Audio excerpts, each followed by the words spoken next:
paint us a little bit of a picture of India and how India has been impacted. You've come out of COVID, you've had issues on the border with China, you've come out of the Quad with many, many diverse and divergent opinions, and an economy that is looking to make dramatic changes, but in very difficult and turbulent times. So if you can paint us a picture of where India is at right now, and then we will pick up the conversation from there. Okay, let me go with exactly that flow.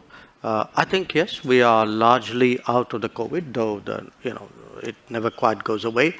But we're out of the COVID also with a strong sense of economic recovery.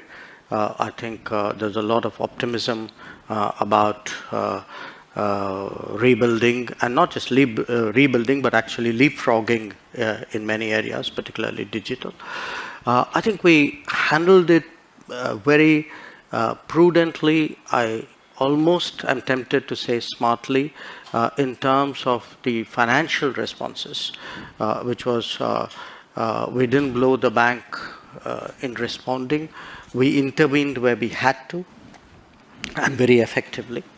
And at the moment, in a sense, the Modi government has just completed 8 years in office.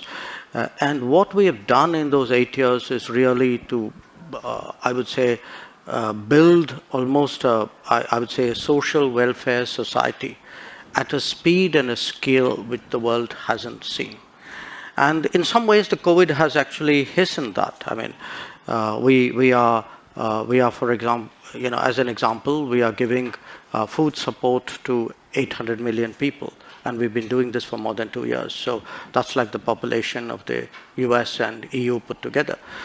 We have a house ownership, publicly supported house ownership program, which covers about 115 million beneficiaries, which is almost like building houses for Japan. Or even if you look at terms of, this campaign, this program actually to replace firewood with gas cooking, it's impacted 80 million people. That's like changing Germany's kitchen in the space of a few years.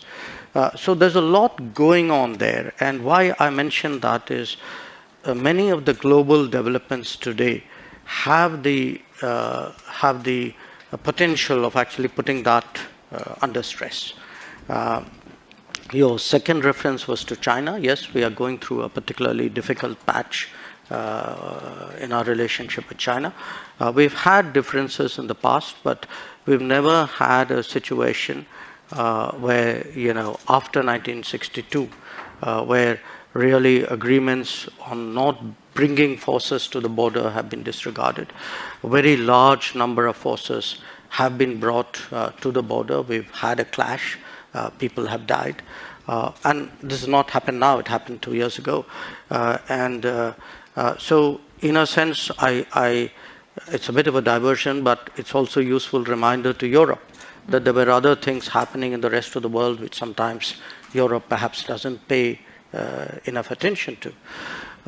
And there's also been Afghanistan, and what happened there, the circumstances in which the Western, particularly American military forces left finally. And now we have Ukraine, and coming into this region, it's a region which I know well. I have lived here in Budapest and in Prague. And it's a region which has been very helpful to us when we wanted to get 20,000 students out of Ukraine. Mm-hmm. Slovakia, Hungary, Poland, Romania, even Moldova. If you like the video, do like, comment, share and subscribe.